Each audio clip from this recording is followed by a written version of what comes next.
Let's get started. Number 10. Starbucks and the tip theft law. You're standing in line at Starbucks. The line's long, the coffee's overpriced, and someone's order is so complicated it sounds like a Wi-Fi password. You finally pay, drop $1 into the tip jar, and feel good for 3 seconds, until you find out that your tip might not even go to the person who made your drink. Yeah, Starbucks had a little secret. For years, baristas assumed that tips were split between the workers, the people actually doing the steaming, blending, and dealing with 6 a.m. humans. But the company's shift supervisors and sometimes even store managers were taking a cut too. In some stores, they got most of it. This sparked one of the biggest wage theft lawsuits in service industry history. A California barista named Annie Smith realized that her shared tips were being legally skimmed by management, so she sued. Starbucks argued, supervisors do real work too. But the court said, yeah, but if you have hiring power and control schedules, you're management, you don't touch tips. The ruling changed everything. It didn't just hit Starbucks. It triggered new tip distribution laws across multiple states. Businesses suddenly had to decide who counts as an employee, who counts as management, and who gets to share the jar. Restaurants, bars, cafes, all of them had to rewrite their policies overnight.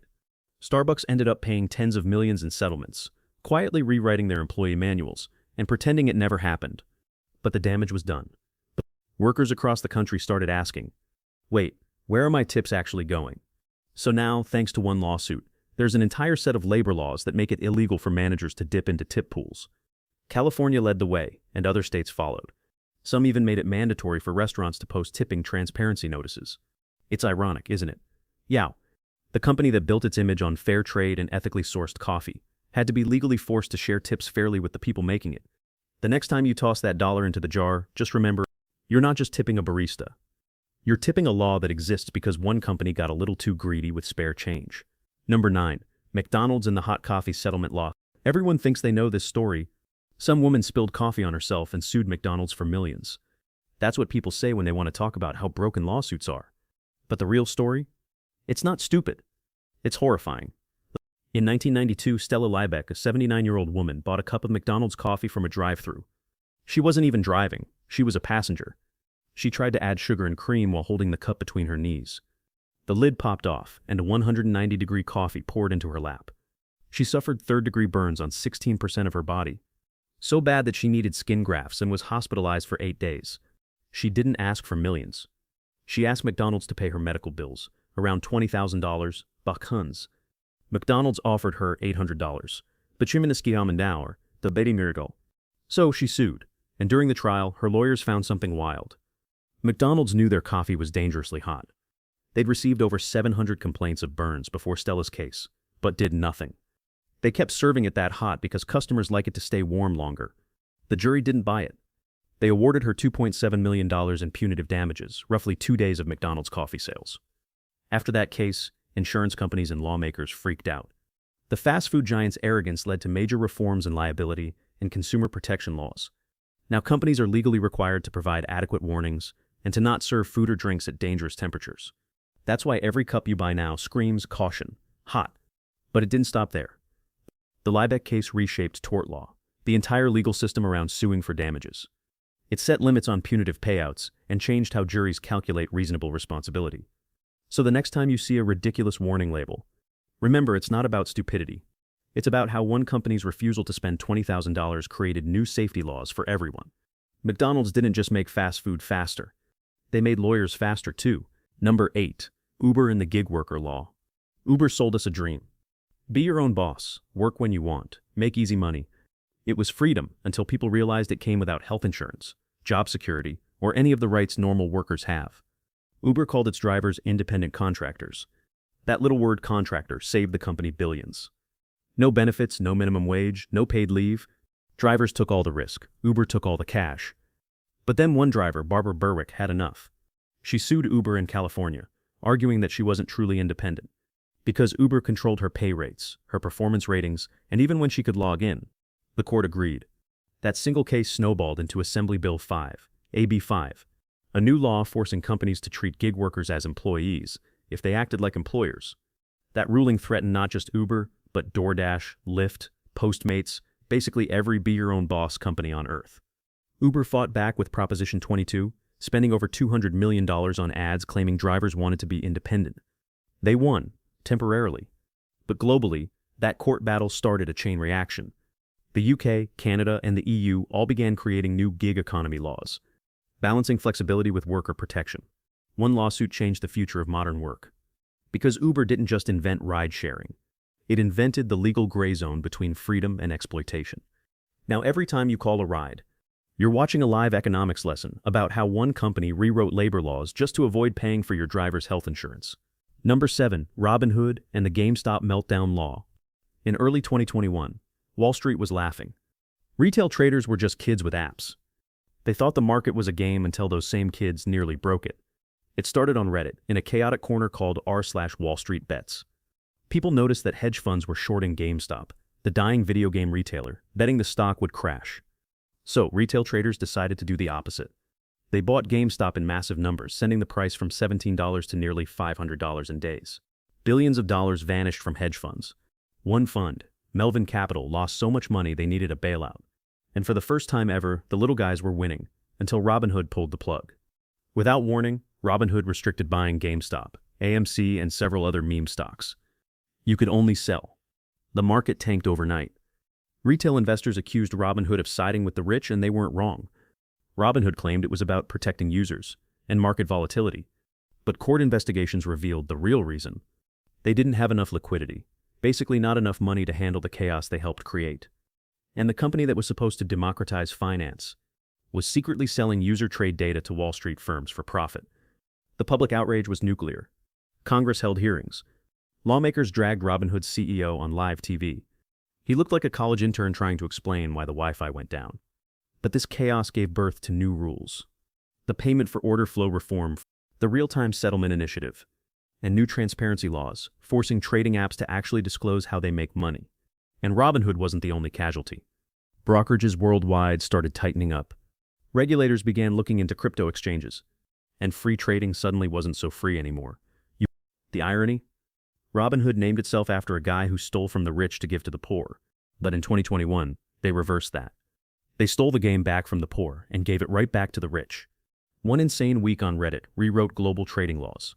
Now every trade you make, every stock you buy, exists in the shadow of the GameStop rebellion. All because one company got too greedy, trying to be everyone's hero. Number 6. Enron and the corporate honesty law. Before crypto rug pulls and influencer scams, there was Enron, the company that made lying a business model.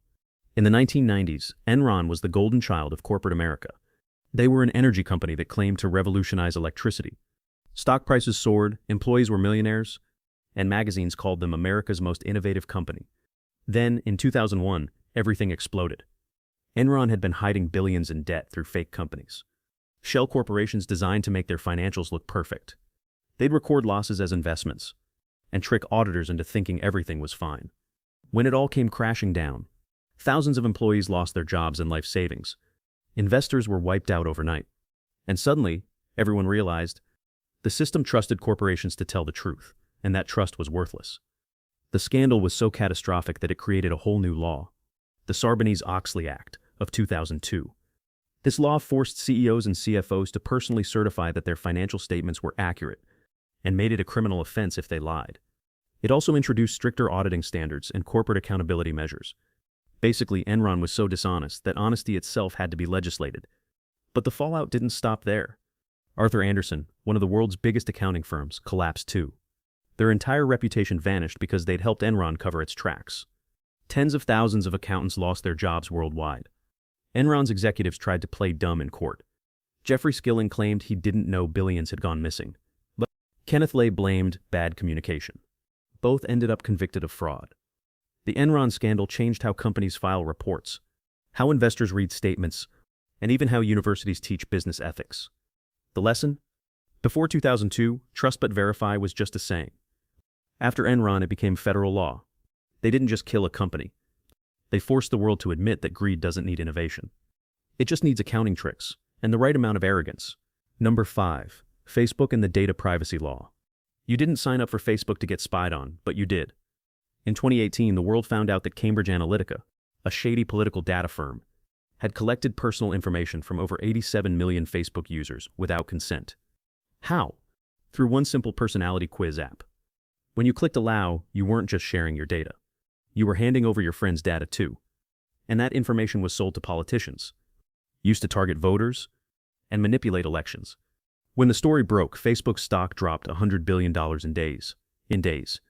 Mark Zuckerberg had to testify before Congress, where lawmakers struggled to even understand what Facebook was. One senator literally asked, "So how do you make money?" Zuckerberg smiled and said, "Senator, we run ads." But behind that awkward moment came a revolution in tech law. The scandal directly led to the GDPR in Europe, the General Data Protection Regulation, and later the CCPA in California. These laws now give users the right to know what data companies collect and demand that it be deleted. It also inspired massive lawsuits worldwide, forcing Facebook, Google, and TikTok to re-engineer how they handle user data. The Cambridge Analytica scandal proved something terrifying. You don't need to rob a bank to steal value. You just need access to people's information. And that's when lawmakers realized, in the digital age, privacy is currency. You either spend it or someone spends it for you. Now, every accept cookies pop-up you ignore, that's the legacy of one insane scandal that made governments realize we're all walking data mines, waiting to be exploited. Number 4. Wells Fargo and the fake accounts rule. If you've ever worked in sales, you know what pressure feels like. But Wells Fargo turned that pressure into a full-blown corporate fever dream. Picture this, it's 2010, and Wells Fargo has one goal: be the biggest, most profitable bank in America. They called it cross-selling, getting every customer to open as many accounts as possible. A checking account wasn't enough. They wanted savings, credit cards, insurance, and maybe your soul too. Managers would shout 8 is great, because 8 accounts per customer was the magic number. The problem? Most customers didn't want 8 accounts. They barely wanted one.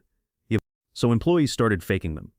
They created millions of fake accounts using real customer information, signing people up for credit cards, loans, and insurance they never asked for. Customers started getting random fees and bills for accounts they didn't know existed. Some even had their credit scores destroyed by loans they never took. How many fake accounts? Over 3.5 million. And it wasn't one rogue office. It was everywhere. Wells Fargo executives blamed a few bad employees. But whistleblowers exposed the truth. The system itself demanded it. Employees were under insane pressure to hit impossible quotas. If they didn't, they were fired. So they faked success to survive. When regulators finally investigated, the fallout was nuclear. Wells Fargo was fined $3 billion for fraud. And over 5,000 employees were fired. Many of them the same people who had been forced to cheat. Congress called it one of the largest cases of consumer fraud in U.S. history. The CEO, John Stumpf, tried to claim he didn't know, but the evidence said otherwise. He was banned from working in banking ever again. The result? The Consumer Financial Protection Bureau, CFPB, strengthened its oversight powers, and new laws forced banks to verify all account openings with customer consent. That means every click to confirm box, every text verification, every "we've sent you a code" exists because one company's greed made it necessary. And here's the twisted irony. Wells Fargo's marketing slogan back then? Together we'll go far. They just didn't mention they'd open a few fake accounts in your name on the way. Number 3. Amazon and the anti-monopoly revival. If you've ever ordered toothpaste, batteries, and a Bluetooth speaker at 2 a.m., you've probably helped build one of the most powerful monopolies in modern history. Amazon didn't just become big, it became inevitable. A $1 trillion empire that sells you everything, stores your data, hosts half the internet, and even listens to you through your Alexa. But for years, Amazon had a secret weapon. It controlled the marketplace and the competition at the same time. Third-party sellers made up most of Amazon's sales, but Amazon used their data to find the best-selling items, then made its own cheaper version, ranking it above theirs in search results. That's not capitalism. That's playing chess with both sides of the board. It worked for a while, until a few former employees leaked internal memos showing that Amazon's algorithm intentionally promoted its own products and quietly punished competitors who didn't use its shipping services. The fallout? Governments across the world launched antitrust investigations. In 2023, the U.S. Federal Trade Commission hit Amazon with a historic lawsuit, accusing it of manipulating prices, crushing small businesses, and creating a self-reinforcing monopoly. This sparked what economists now call the anti-monopoly revival. New rules began emerging that limited how dominant platforms can use third-party data. Europe led the charge with the Digital Markets Act, forcing companies like Amazon, Apple, and Google to treat competitors fairly on their platforms. Amazon, of course, denied everything. They said they were just helping customers. Sure, and bank robbers are just helping the economy move faster. Even more ironic? Amazon started as a scrappy little bookstore fighting against the big guys. Now it's the big guy.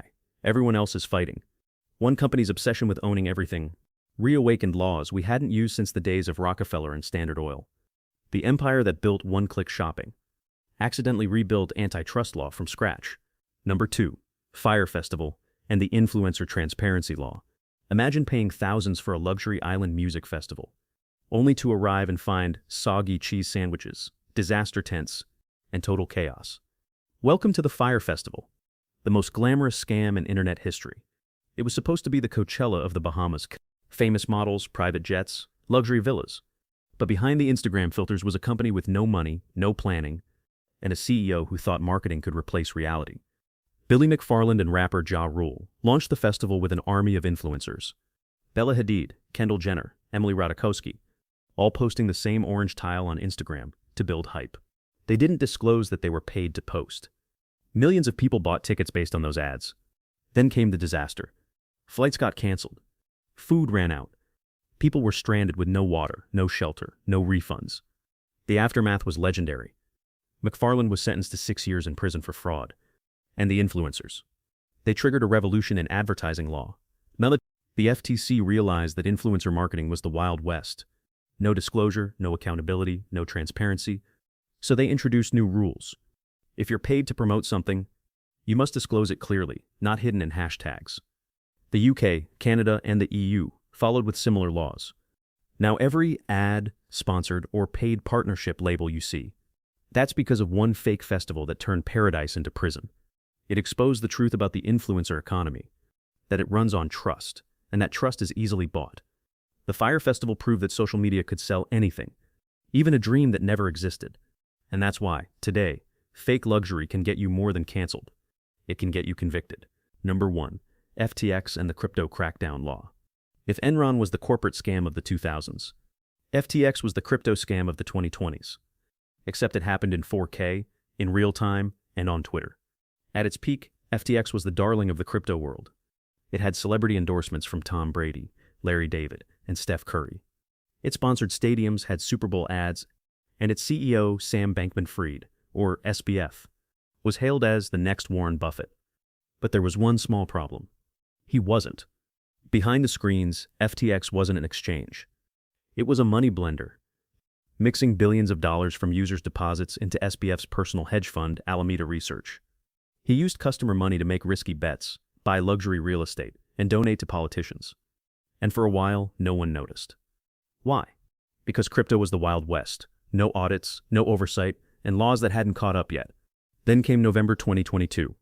A leaked balance sheet revealed the truth. FTX didn't actually have most of the money it claimed. Within 48 hours, $8 billion disappeared. Users couldn't withdraw funds. The entire exchange collapsed overnight, dragging down the entire crypto market with it. SBF went from billionaire to bankrupt in a week. He blamed accounting errors. Regulators called it the biggest financial fraud since Bernie Madoff. The fallout created an earthquake in global finance. Governments finally realized that crypto wasn't just digital magic money. It was a ticking time bomb, with no rules. So they created new ones.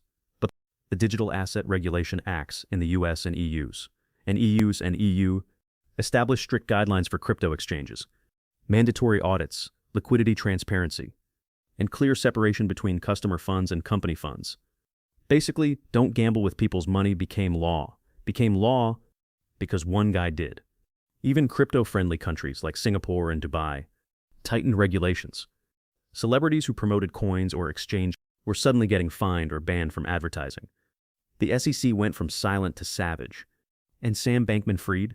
He went from private jets to prison jumpsuits. A real-life reminder that in finance, you can build the future, but you can't outrun accountability forever. The FTX collapse wasn't just a scandal. It was a mirror. It showed us how far greed can go when innovation outpaces regulation. And it forced governments to finally step into a market. Juurlijk vrouwsporting. To take into stemsteltummer for simuldemise, en imitje spoel van metuvum that our genument op east, but there are people in semi-comedy that reader of a pods van furch. In that jest is low wonder training my thike, twist in the would have been pickled and finally what tinker come dorg, you can jewel van boel in sinnies alpha. But isn't then it's favorite orem, horrible, more expiring way to stats and umbrella of like staffers to mope for marriage, Simon. that had been lawless for over a decade. Now, every crypto ad, every trust us exchange, and every shiny new coin exists under new scrutiny. All because one man turned decentralization into deception. So what did we learn? That every major money law, every consumer protection, every privacy rule, every don't steal from the tip jar regulation started the same way, with one insane incident where greed won and then lost everything. Because the truth is, laws don't appear out of nowhere. They're written in panic, in lawsuits, and in public outrage. And behind every new rule that protects your wallet is a company that made sure we needed it. The biggest irony? None of these people thought they were villains. They thought they were innovators, disruptors, entrepreneurs. But history doesn't care what they thought. It only remembers the wreckage they left behind.